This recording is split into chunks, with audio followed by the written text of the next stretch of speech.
खाने के लिए नहीं आए? बोले कि यही तो कारण है ना, भरत जी वन को गए और इसी के विरह में महाराज दशरथ जी देवलोक चले गए। अब देखिए माताओं, जब थोड़ा सा जख्म होता है तो उसका दर्द जब तक आप संभाल रहे हैं वहां तक तो ठीक है, लेकिन उससे बड़ा जख्म जब हो जाता है तो छोटा जख्म भूल जाते हैं और बड़ा जख्म में निपट जाते हैं। भरत जी महाराज को जैसे पता लगा कि राम भैया वन को गए हैं, पिताजी की मृत्यु का विरह दुख भूल गए और भरत जी राम जी के विरह में आज रुदन कर रहे हैं। भरत जी महाराज आज माता कौशल्या के कक्ष में गए हैं और कहते हैं कि हे मैया, अगर हमें राम जी को वन में भेजने की अगर थोड़ा सा भी हमें इच्छा हो तो जितना गौ की हत्या से जो पाप लगता है ना, वो पाप हमारे शरीर में लगे। विभिन्न प्रकार के भरत जी महाराज यहाँ शपथ ले रहे हैं और शपथ लेके मैया कौशल्या कहती है कि हे भरत, तुम्हें दुनिया में कोई नहीं जानता होगा, लेकिन ये मैया कौशल्या तुम्हें अच्छी तरह से जानती है। भैया भरत को आज माता कौशल्या अपने सीने से लगाई है और तत्पश्चात इनके गुरुजी राजा के अंतिम संस्कार कराए हैं और अंतिम संस्कार के बाद त्रयोदश संस्कार होता है। अंतिम संस्कार से लेकर त्रयोदश संस्कार हमारे यहाँ परंपरा चला आया है। जब त्रयोदश संस्कार हो गया राजा जी का, तो आज गुरु वशिष्ठ जी सभा बैठाए हैं और जब सभा बैठाए तो सभा में मानो भरत जी महाराज को कहते हैं कि हे भरत जी, आप जो सोच में पड़ रहे हैं ये सोच कभी नहीं करना चाहिए। क्यों नहीं करना चाहिए गुरुदेव जी? गुरुदेव जी बोलते हैं कि जब ब्रह्मा जी, बोलिए रामकृष्ण भगवान की, सभी शांति बनाए रखेंगे। गुरुदेव जी महाराज कहते हैं कि सुनो भरत, जब ब्रह्मा जी ये शरीर की रचना कर रहे थे ना, किस चीज का रचना कर रहे थे? जो ज्यादा हल्ला करेंगे उन्हीं से हम पूछेंगे। ब्रह्मा जी शरीर की जब रचना कर रहे थे तो इन्होंने 6 वस्तु अपने पास रखे थे। कितना वस्तु? 6 वस्तु। अब ये 6 वस्तु क्या है बच्चों?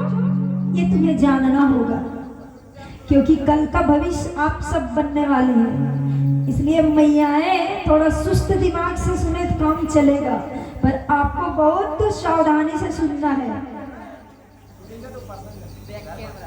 बोलिए देव के देव महादेव की। कहते हैं भरत जी, ब्रह्मा जी जब ये शरीर की रचना किए थे ना, तो 6 वस्तु अपने पास रखे थे। क्या क्या? जीवन मरण, कितना हुआ? 2। जस अपजस, कितना हुआ? 4। हानि लाभ, 6। ये 6 वस्तु ब्रह्मा जी अपने पास रखे थे, बाकी वस्तु हमारे शरीर में वो दान देते।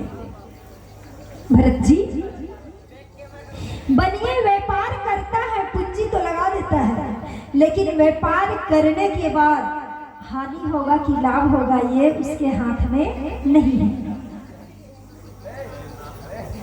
और ये हमारे जीवन तो ये धरती धरा पर है, लेकिन किनके हाथ से जस लग जाएगा।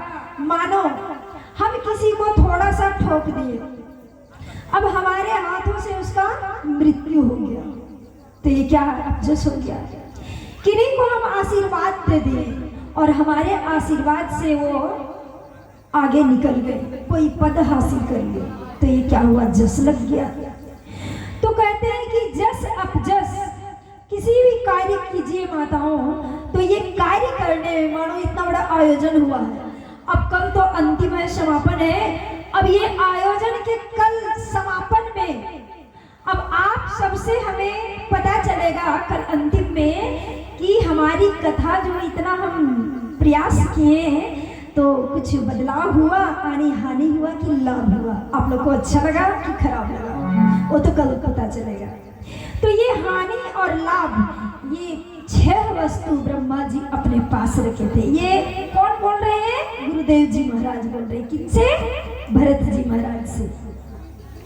कहते हैं कि इतना ही नहीं भरत, फिर वो कहते हैं कि इस धरती पर 12 लोग सोचनीय हैं। कौन कौन? जैसे एक ब्राह्मण, जो ब्राह्मण है पर वेद की जानकारी नहीं है, एक बनिया होते हुए भी, एक सेठ होते हुए भी वो हर चीज में कंजूस जैसे करते हैं, ऐसे लोग सोचनीय हैं। एक महिला जो बात बात में कलह करती है, ऐसे स्त्री सोचनीय माना जाता है। भगवान गुरु वशिष्ठ मुनि जी बहुत प्रकार से भरत जी महाराज को समझाए हैं, और इतना घुमा फिरा के कहने का अर्थ है माताओं कि कहीं ना कहीं भरत जी सोच छोड़ दे और ये राजगद्दी हासिल कर ले। लेकिन क्या ऐसा हुआ? भरत जी महाराज को इतना घुमा फिरा कर गुरुदेव जी महाराज समझाए, लेकिन फिर भी ये भरत जी महाराज राजगद्दी स्वीकार नहीं की। बोले अरे जिनके नाम आते ही राम जी वन चले गए, और जिनके नाम सुनते ही जिनके पिता देवलोक चले गए, वो पापी भरत अगर इस राजगद्दी में विराजमान हो जाएगा तो हमको लगता है कि ये धरती रसातल में चली जाएगी। गुरुदेव जी महाराज आप क्षमा करो, हमें ये राजगद्दी नहीं लेना है। ये गुरुदेव जी महाराज से बहुत समझाए और कहते हैं कि हे गुरुदेव जी महाराज, हमारा एक ही संकल्प है। क्या संकल्प है? कि कल प्रातः होगा तो हम भैया राम जी से मिलने के लिए वन को जाएंगे। हो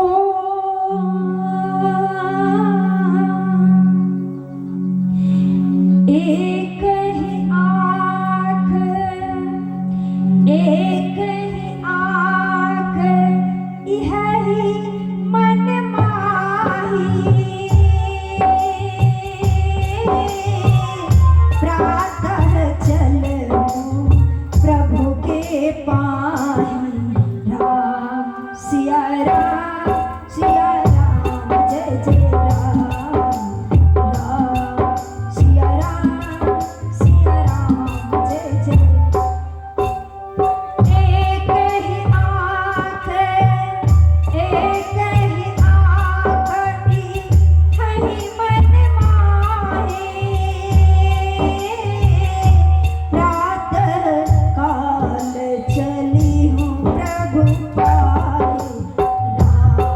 सिया राम, सिया राम जय जय राम, सिया राम, सिया राम जय जय राम। ये कहते हैं हमारे मन में केवल एक विचार है। ये कमेटी के भैया लोग से अनुरोध करते हैं कि थोड़ा इन्हें पीछे कर दे। बोलिए सियावर रामचंद्र भगवान की। क्योंकि देखिए कहना तो चाहिए नहीं, लेकिन विवश में आकर हमें कहना ही पड़ता है। इसके लिए हमें आप जो सजा दे सकते हैं। प्रभु की इतना पतित पावनी भगवान की कथा चल रहा है, इतना 56 प्रकार से भोज आप सभी माताएं, भाइयों, बंधुओं, हमारे बुजुर्ग चाचा भैया जो कोई है, 56 प्रकार से आप भोजन परोस लो, लेकिन उसमें एक बाल मिल जाए तो क्या वो भोजन खाने में रुचि लगती है? बस इंसान के लिए इशारा ही काफी है। बस कल तक किसी तरह से धीरज को धैर्य धारण कीजिए, उसके बाद क्या कीजिए, आप पीते पीते आप सो जाइए, हमें इससे कोई लेना देना नहीं। बोलिए राम कृष्ण भगवान की। क्योंकि ऐसे भक्त के लिए कि तुम ये नहीं जानना कि यहाँ कोई अकेली बैठी हुई है, इनके पीछे पीछे सभी कोई लगे हुए हैं, क्योंकि हम हर जगह में सर्वोपरि है। सत्य का सत्य और असत्य का असत्य करने के लिए हम तत्पर खड़े हैं। भक्त का जब ये भाव आता है तो वो भगवान से कहते हैं, आइए हम सब इस भजन के माध्यम से चलेंगे, उसके बाद कथा श्रवण करेंगे। बोलिए राम कृष्ण भगवान की हो। ओ मेरे बाके बिहारी सवरिया, मेरे बाके बिहारी सवरिया, तेरे जलवा कहाँ पर नहीं है। मेरे बाके बिहारी सवरिया, तेरे जलवा कहाँ पर नहीं है।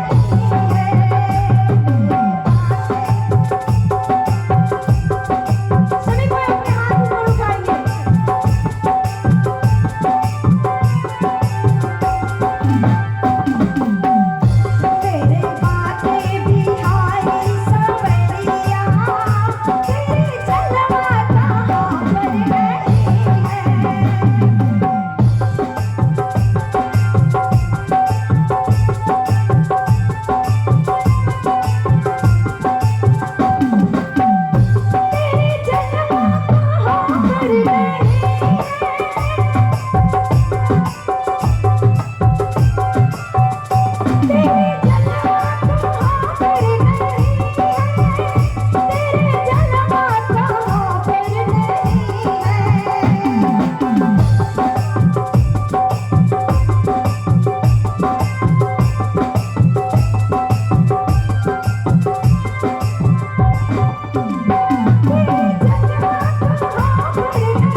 अकेले कोई महफिल में घुस जाते हैं बिना आस भरोस के। ये भक्त कहते हैं कि दुनिया वालों डर डर के चलते हैं, हम तो चलते हैं डरते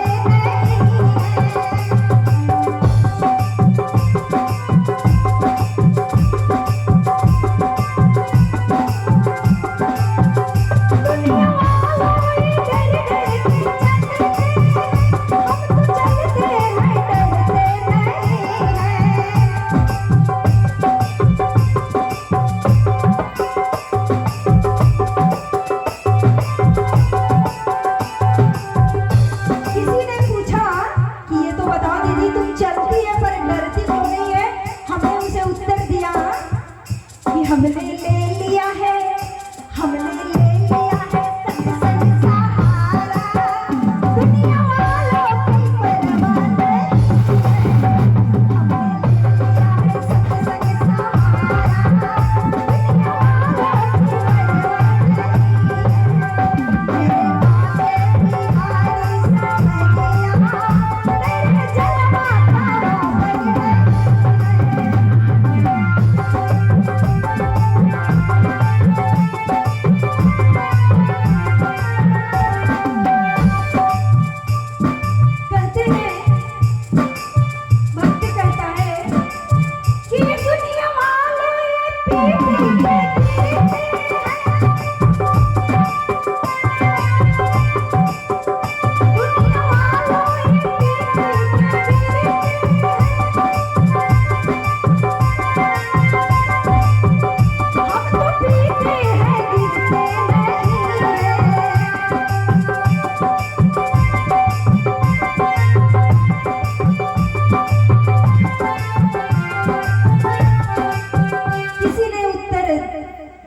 किया कि आप भी जब पीते हैं, अरे दुनिया वाले तो पी पी के लुढ़क जाते हैं मिनटों में, पता नहीं चलता है कि कैसे वो लुढ़क जाते हैं, लेकिन आप भी जब पीते हो तो आप गिरते क्यों नहीं हो?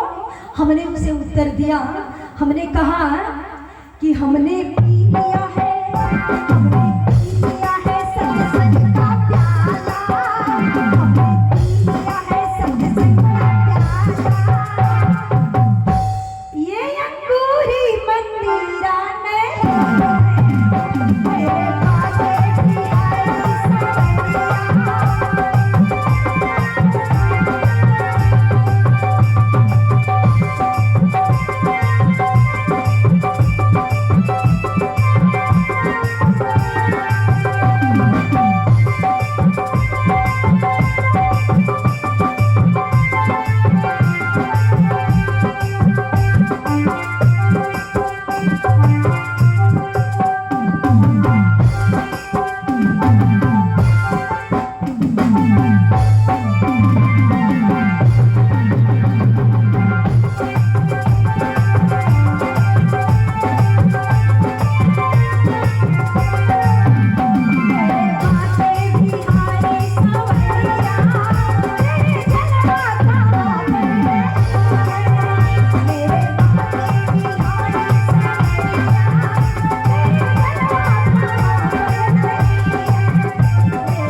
बोलिए राम कृष्ण भगवान की।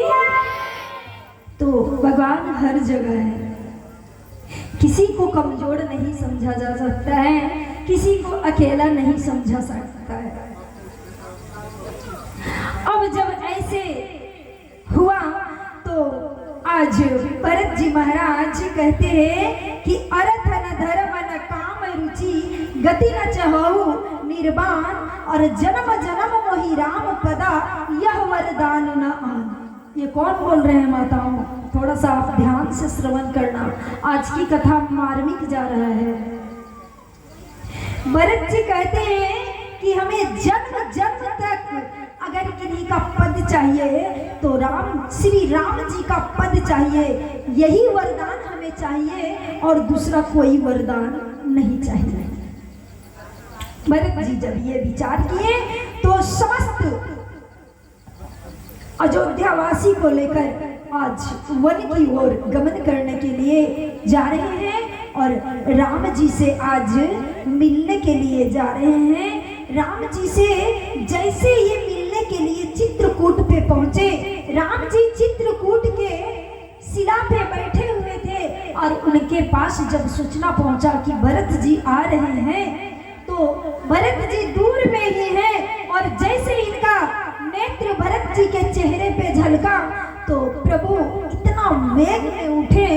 भरत जी को पता था कि हम कुछ भी कर ले लेकिन हमारे राम भैया हमें प्यार जरूर करेंगे। जैसे राम जी का भरत जी के ऊपर नजर गया, संत जन कहते हैं कि उठे राम सुनी प्रेम अधीरा कहूं पट कहूं निसंग धरु धीरा। राम जी प्रेम के विवश में इतना वेग से उठे हैं कि उनका पट्टा कहाँ गिर गया और उनका धनुष था वो सब कहाँ निसंग, सब कहाँ गिर गया, ये राम जी को होश भी नहीं रहा। और जाकर भरत जी महाराज जैसे इनके चरणों में लोट पोट हुए हैं, उठाकर और हृदय से आज गले लगे हैं। इधर पट्टा जो गिर गया था माताओं, ये पट्टा कहता है कि अरे धनुष, अरे निसंग, हम राम जी के शरीर से गिर क्यों गए ये तुम्हें पता है? संत जन कहे बताओ आप क्यों गिर गए? अरे जब दो भाई और भाई में मिलन होता है ना तो उनके बीच में किसी को दीवार बनने की आवश्यकता नहीं होती है। जब कोई दीवार बन जाता है तो भाई और भाई में मित्रता नहीं बल्कि शत्रुता प्रारंभ करवा देता है। आज के समाज में क्या होता है कि दो भाई अगर अच्छे से रहने लगे, माताओं ध्यान देना, दो भाई गृहस्थ जीवन में दोनों की पत्नी आ गई हो और एक ही चूल्हे में दोनों का जीवन यापन हो रहा है, भोजन बन रहा है, तो तीसरे व्यक्ति दीवार बनकर और उन्हें फोड़ने का काम करते हैं।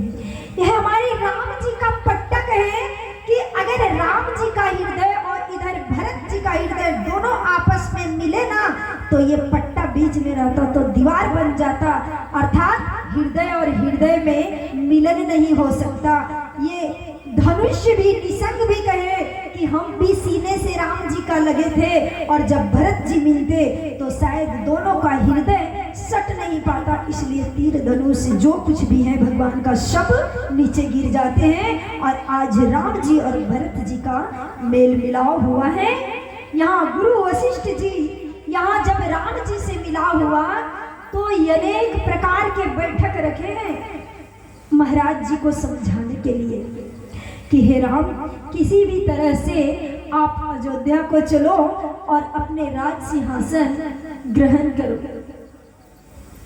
लेकिन इतने बैठक हुए, सभी बैठके में चर्चा हुई, किन्हीं से कुछ कहा नहीं जाता है। राम जी अपने धर्म के बारे में सोच रहे हैं और जब अंतिम बैठक हुआ तो राम जी भरत जी को एक बात कहे, हे भरत, तुम बड़ा समझदार हो, तुम अंतर्यामी हो भरत, तुम्हारे जैसा साधु ये धरती धरा पर कोई नहीं है।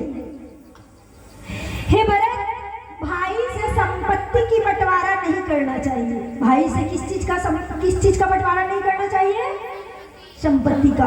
अब तुम लोग ससुराल जाएगी तो अपना पति को ये नहीं करना, और माताएं जितने बैठे हैं अपने पति देव से ये नहीं कहना, अरे एक बित्ता जमीन तुम्हारा भाई बेसी ले लिया, इसे कुछ भी नतीजा करनी चाहिए हमें। ऐसा आप पति देव को सुझाव ना दो, क्योंकि सब के सब कहाँ रह जाएंगे? यही रह जाएंगे और हम चले जाएंगे। ये जमीन जहां की तहां ही रह जाएगी। संत जन का बड़ा भाव आता है और कहते हैं कि तूने जो कमाया है, तूने जो कमाया है, तूने जो कमाया है, ओ दूसरा ही खाएगा। खाली हाथ आया है और खाली हाथ जाएगा, खाली हाथ आया है।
दरवाजा बंद मिलते हैं। कहते हैं संत जन कि जब तल की सांसें हैं, जब तल की सांसें हैं, जब तल की सांसें हैं,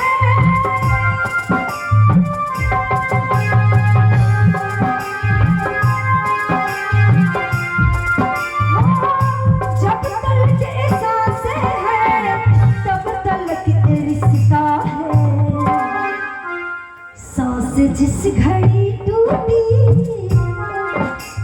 प्यारे समझ जाओ, सांस जिस घड़ी टूटी रिश्ता छूट जाए, सांस जिस घड़ी टूटी रिश्ता छूट जाए।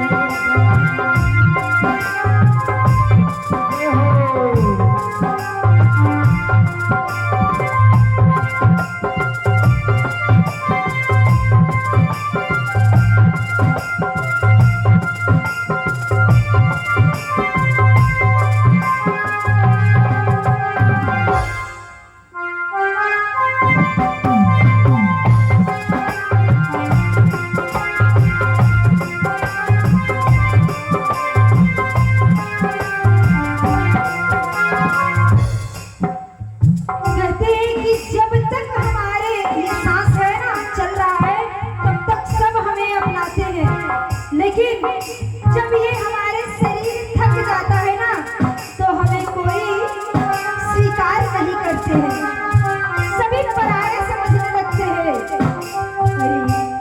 जब तक के सांसें हैं, जब तक के सांसें हैं, जब तक के सांसें हैं, तब तक के रिश्ता हो।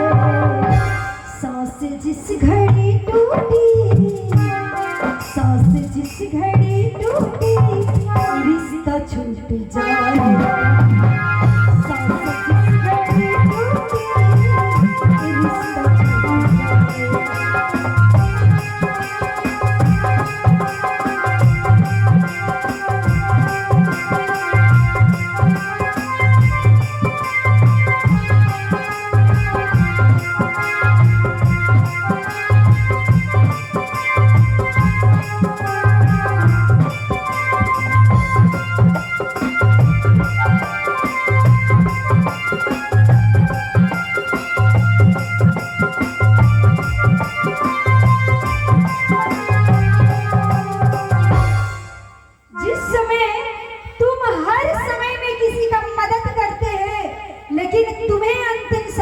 कोई मदद करने वाला नहीं है।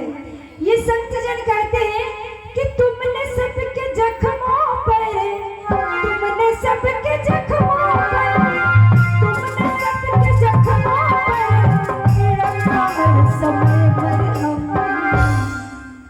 रखा हर समय मरहम, बाद मरने के तुझको।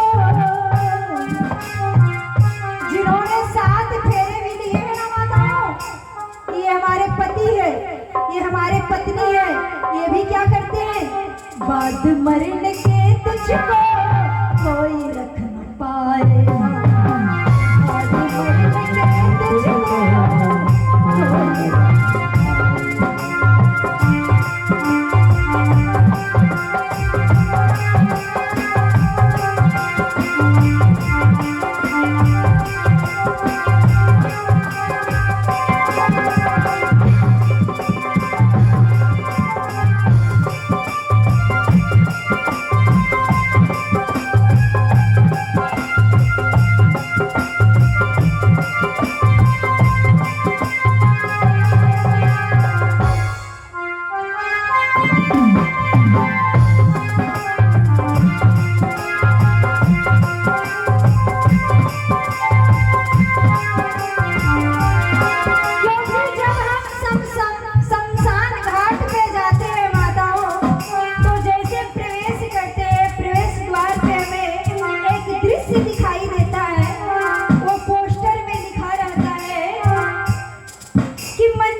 आते और इस संसार की दुनिया में क्या मिला जो तुम्हें अपनों ने जला दिया, तुम्हें जाते जाते अपनों ने जला दिया, तुम्हें जाते। तूने सबके जख्मों पर, तूने सबके जख्मों पर, तूने सबके जख्मों पर रखा हर समय मरहम, बाद मरने के तुझको कोई रख न पाएगा, बाद मरने के तुझको कोई रख न पाएगा।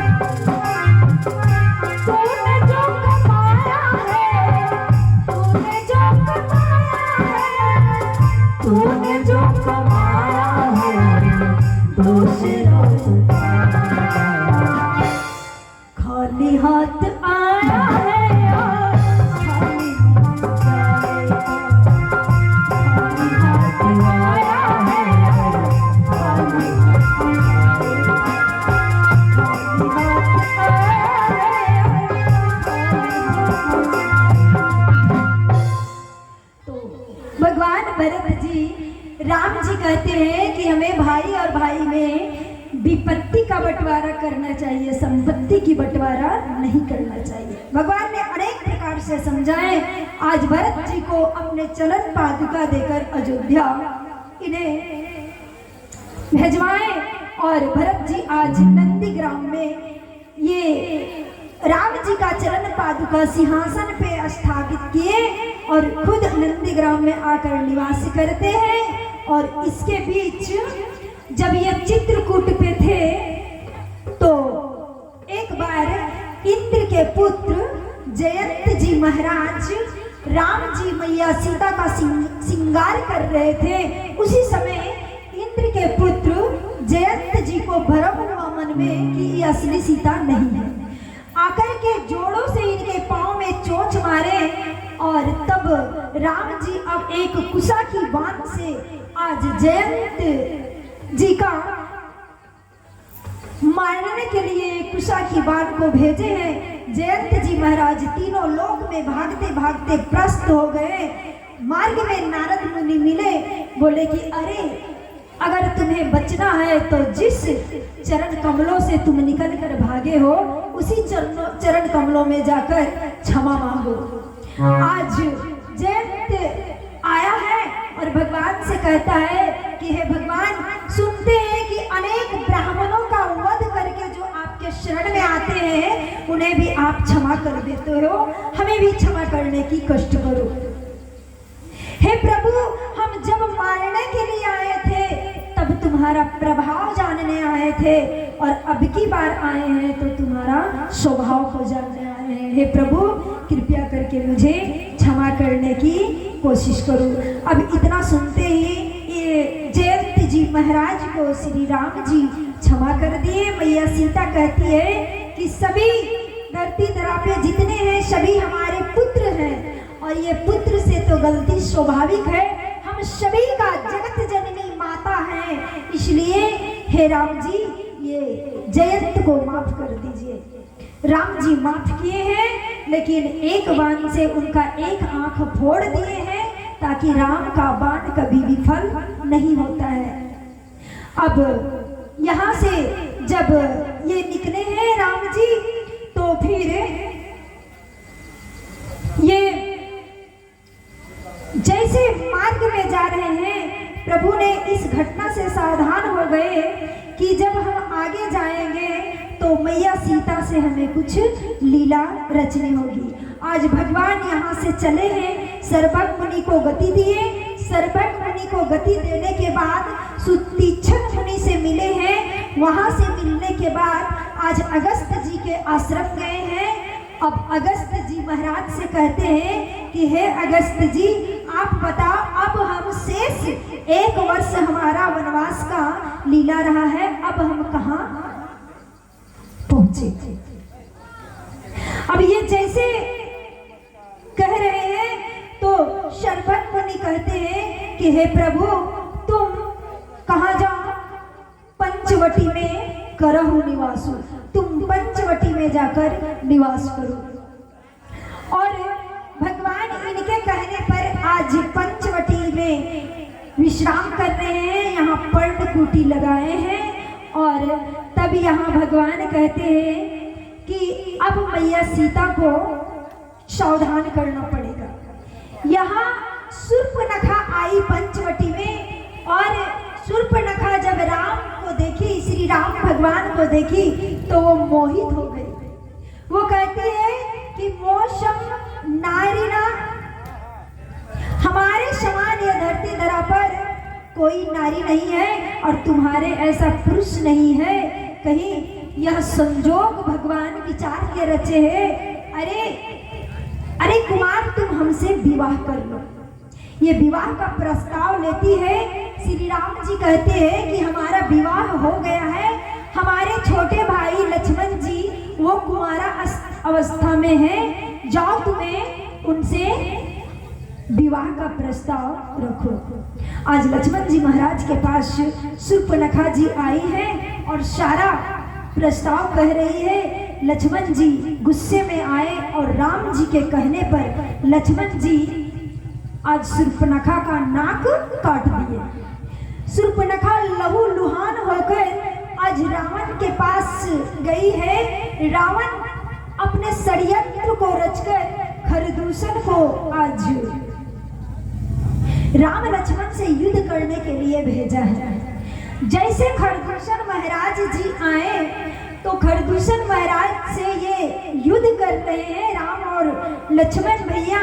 और जैसे युद्ध में ऐसा लीला किए कि वो समस्त राक्षसों की समूह अपने आप में, कोई राम दिखने लगे, कोई खरदूषण, और अपने आप में लड़ लड़ के वही समाप्त हो गए। रावण को सूचना मिली कि जितने भी हमारे सेनापति गए थे, हमारे भाई गए थे, सभी का अंतिम संस्कार हो गया। अब रावण ने मारीच को माध्यम बनाकर और पंचवटी में मैया सीता के पन्न कुटी के सामने भेजे हैं। आज मैया सीता को इससे पहले राम जी अग्नि नारायण में स्थगित कर दिए हैं, क्योंकि ये सीता रहेगी तो हमें लीला नहीं करने देगी, क्योंकि ये माँ है, जगत जननी माँ है ना, किसी का बुरा हाल नहीं देख पाती है। ये सबको कहेगी कि प्रभु इसे क्षमा कर दो। ये सुख दुख, ये माँ है माताओं, इसलिए तो वनवास में सुख दुख को झेलते हुए और अपने जीवन यापन कर रही है। जब भरत जी के साथ जनक जी महाराज भी आए थे ना, तो जब ये दशा में जिस सीता को राजमहल में रानी के समान देखते थे, आज महाराज जिस दिन मैया जानकी को विदा किए थे जनकपुरी में 16 श्रृंगार के साथ, आभूषणों के साथ, रानी के जैसा, वही सीता को आज तपस्वी के रूप में वन में देख रहे हैं। तब वो राजा विहल होकर और कहते हैं कि वह समाज में ऐसी बेटियां होना चाहिए। कैसी बेटियां? पुत्री पवित्र किए कुल दो, पुत्री पवित्र किए कुल दो, सुजस धवल जग कहे सबको। अरे महाराज, समाज में ऐसी बेटियां होना चाहिए कि जो राजघराने की है, वो वनवास के मार्ग पर आके वन की लीला सहन कर रही है। लेकिन फिर भी ये सीता मैया एक बार अगर चाहती तो इनका पिता राजा थे, ये वहां पे फूलों का सेज में सो जाती, लेकिन इन्होंने एक बार अपने माता पिता के पास सूचना नहीं करवाए कि हम इतने कष्ट झेल रहे हैं। ये संसार के सभी बेटियों को, और यहाँ समस्त बेटी बैठी हुई है ना, सबको हम व्यासपीठ से निवेदन करते हैं कि अरे बेटियां, अगर तुम्हें बेटी बनना ही है तो माता सीता के जैसा बनो। मैया सीता के जैसे बनो और तब तुम्हें ये दुनिया सलाम करेगी। आज ये बेटी को एक बेटी का रूप धारण करने में माताओं बड़ा कष्ट होता है, लेकिन जब अपना धर्म ये नहीं छोड़ती है और धर्म की साक्षी मानकर ये जब आगे बढ़ती है ना, तो कहीं ना कहीं इन्हें धर्म आगे बढ़ाता है।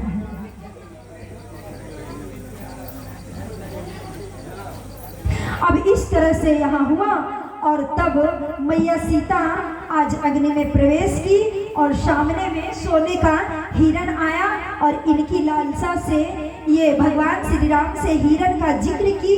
जब तक भगवान श्री राम हिरण को पकड़ने गए, रावण इधर आकर और मैया सीता का हरण कर लिया। राम और लक्ष्मण जी आए हैं और कह रहे हैं कि सीता जी कहाँ गई, और यह विरह में व्याकुल होकर राम और लक्ष्मण जी रो रहे हैं और रोते रोते कहते हैं कि अरे सीते, तुम हम सबको छोड़कर कहाँ चली गई, तुम्हारे लिए ना जाने क्या क्या कष्ट किए।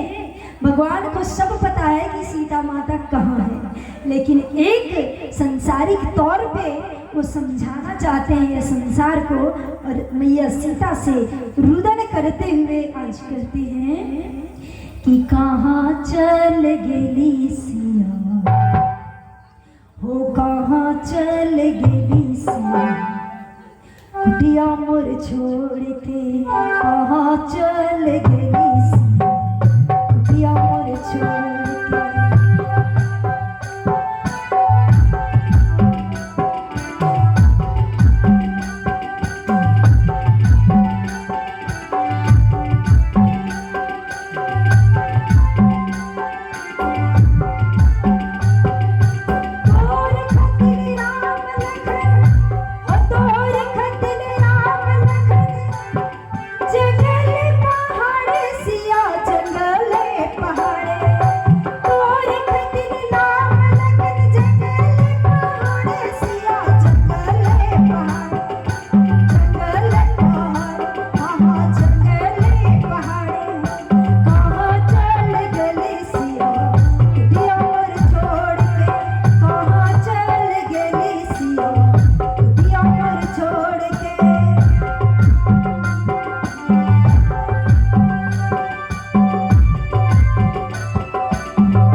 वैसे जटायु जी का दर्शन हुआ। ये जटायु जी महाराज आज रावण से युद्ध किए हैं और रावण से युद्ध करने के बाद रावण जी इनके पंख को काट दिए हैं और पंख को काटकर आज घायल अवस्था में छोड़ दिए हैं और हमारी मैया सीता का हरण हो चुका है। ये दुख में ये प्रवाहित होकर आज ये भक्तजन को भी मन में थोड़ा दुख लग रहा है। इसमें ये कथा में शामिल होकर इन्हें भी चिंता लगा और इनके शुभ अवसर पे हमारे विक्की कुमार और रितिका कुमारी के तरफ से 100 रुपये का चढ़ावा आया है और हमारे भैया श्री उमेश कुमार अग्रवाल सिकनी निवासी 151 रुपये की चढ़ावा आया है। भगवान से हम प्रार्थना करेंगे कि जो हमारे राम जी दुख आज झेल रहे हैं ऐसे दुख इन्हें कभी ना व्यापे। बोलिए श्री रामचंद्र भगवान की। ये जटायु से सभी समाचार सुने, जटायु ने सभी समाचार श्री राम जी को सुनाते हैं और कहते हैं कि अब हमें मुक्ति प्रदान करो राम, हम बस तुम्हारे आस भरोसे के कारण अपने प्राण को जीवित रखे थे। भगवान श्री राम अपने पिता का अंतिम संस्कार नहीं किए माताओं, लेकिन जटायु महाराज का आज अंतिम संस्कार कर रहे हैं और अंतिम संस्कार किए और जटायु जी आगे बढ़े हैं आज शबरी मैया के आश्रम में। ये शबरी मैया बरसों से इंतजार कर रही है कि हमारे राम जी कब आएंगे। हम संक्षेप में इनकी कथा आप लोग को सुनाना चाहते हैं। बोलिए रामकृष्ण भगवान की। ये जो शबरी मैया बैठी हुई है ना माताओं, ध्यान से सुनना। ये शबरी मैया पूर्व जन्म की इनका कथा सुनो। ये शबरी मैया पूर्व जन्म में एक राजा की पत्नी रानी थी। कौन थी? राजा की पत्नी रानी। और ये प्रयागराज में सभी संत महात्मा जब गंगा स्नान के लिए जाते हैं तो ये भी अपने राजा के साथ गंगा स्नान करने के लिए गई। वहां देखिए संत जन सभी सभा लगाए हुए हैं और सभी करते हैं, क्या कर रहे हैं? श्रीवन नारायण नारायण नारायण, श्रीवन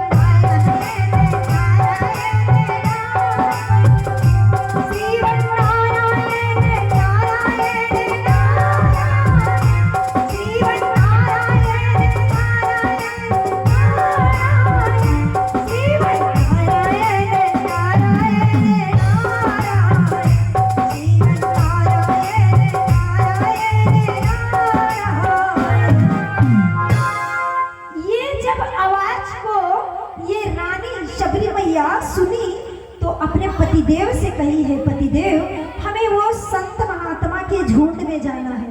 इनके पतिदेव कहते हैं तुम राजघराने की रानी है और पुरुषों की सभा में तुम्हें जाना उचित नहीं है।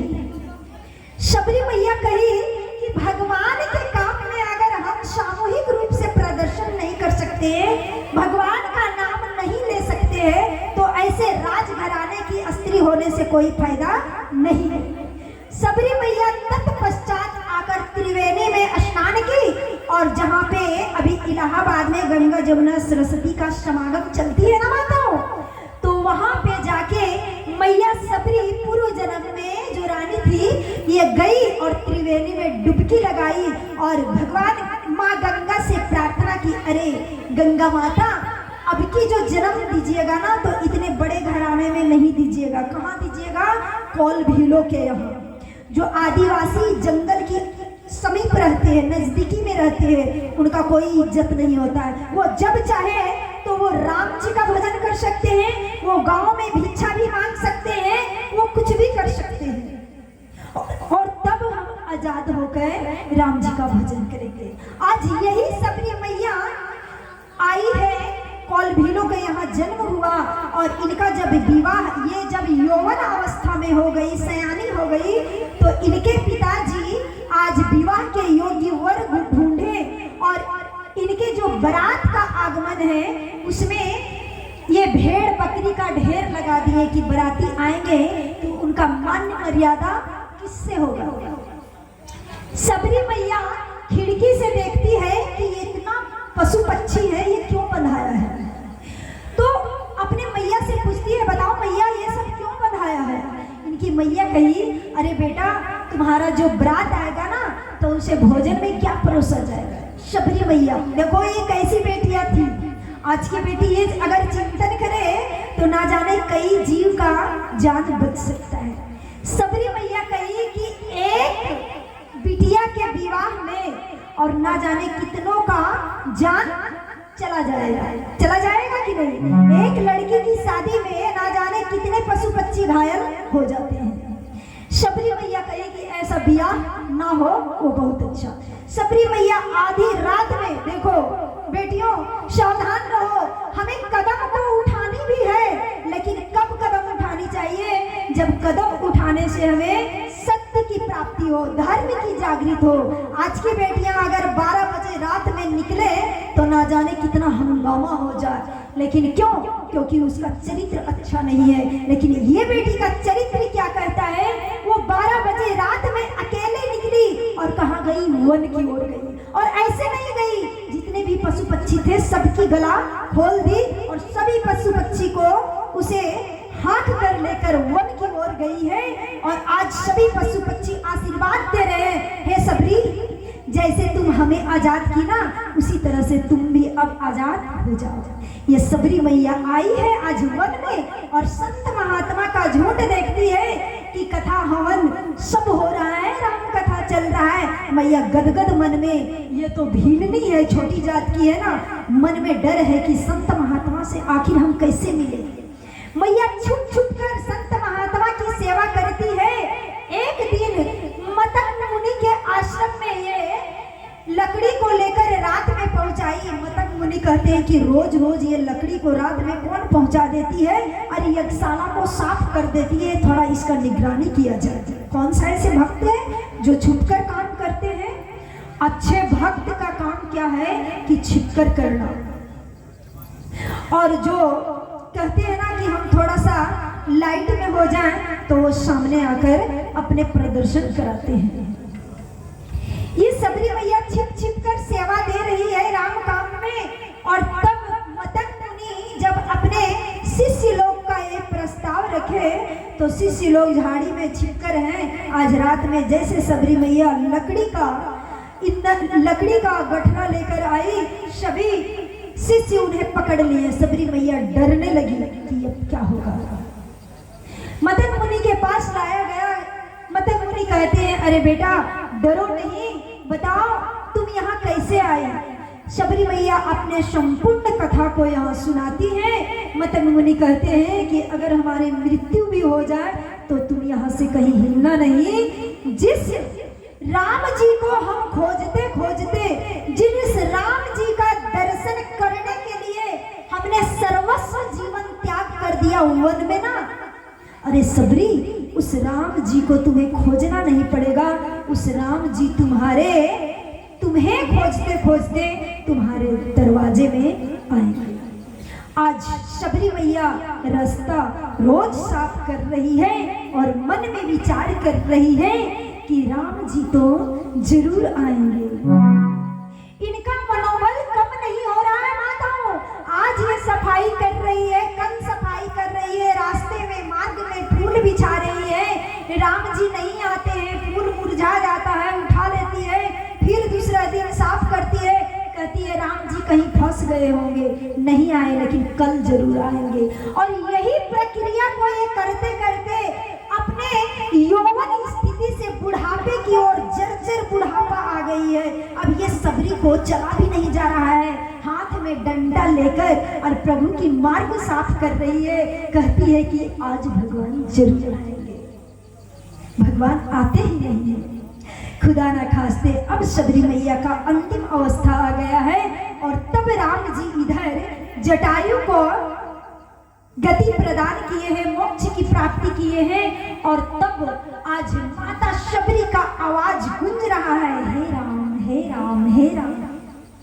और तब ये भगवान आज सबरी मुनि के आश्रम में जा रहे हैं। सबरी मैया कहती है कि रामा राम रटते रटते हो, रामा राम रटते रटते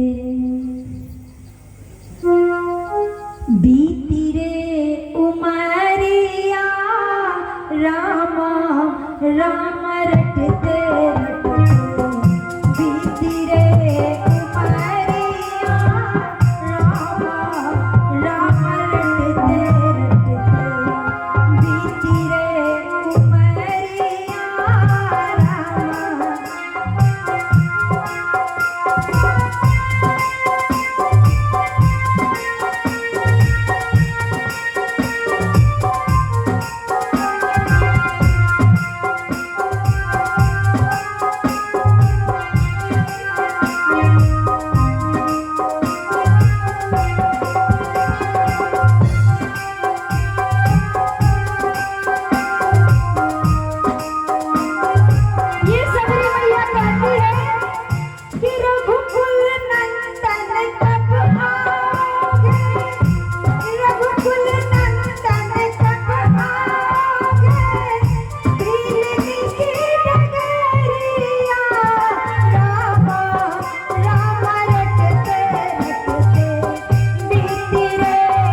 और लक्ष्मण को देखे हैं तो मैया कहती है, हे भगवान, तुम्हारे स्तुति हम किस प्रकार से करें? हम तो एक अनपढ़ गवार है, हमें तो कुछ आता नहीं है।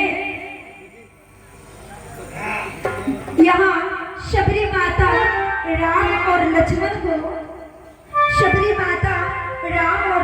को बड़ा अच्छे से इनकी भाव सत्कार की है और सत्कार करके इन्होंने शबरी मैया को कहते हैं राम जी कि अरे शबरी, तुम नहीं जानती है ना स्तुति, तो चलो मैं जानता हूँ, मैं तुम्हारे भक्ति का स्तुति करेंगे। और आज भगवान इन्हें नौधा भक्ति दिए हैं। प्रथम भक्ति संतन कर संगा, जो ये प्रथम भक्ति भगवान बताए हैं उनमें हम सभी हैं। प्रथम भक्ति जो शबरी माता को कहते हैं कि प्रथम भक्ति संतन कर संगा, सबसे पहले हमें सत्संग की संग करनी चाहिए। उसके बाद ये शेष जो 8 भक्ति है वो हमारे पीछे पीछे आ जाते हैं। प्रभु आज बड़ा अपने मन से इन्हें स्तुति किए हैं, नौदा भक्ति दिए हैं। शबरी मैया जर्जर हो गई है, अब इन्हें भगवान मोक्ष भी देंगे।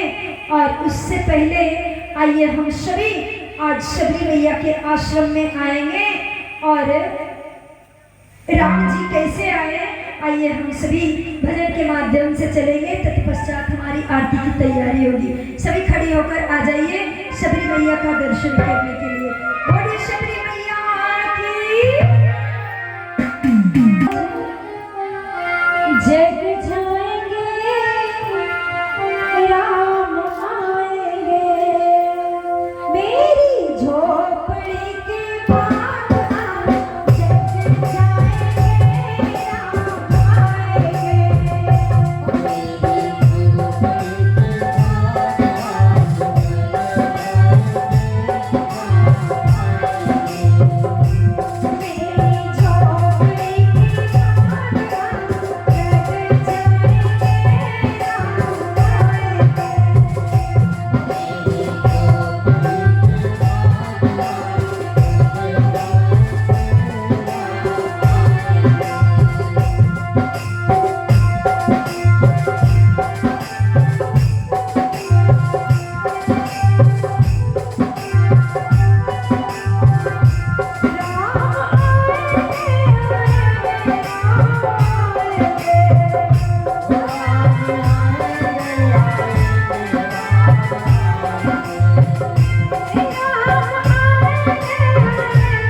कृष्ण भगवान की। मैया उत्साह से भर चुकी है कि आज हमारे गलियों में ऐसा आनंद हो रहा है प्रभु श्री राम जी कि हमें खुशी से फूला नहीं समा रहा है। कैसे हो रहा है आनंद? मैया कहती है कि आनंद लूट रहा है राम तेरे गली में, आनंद लूट रहा है राम तेरे गली में।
बस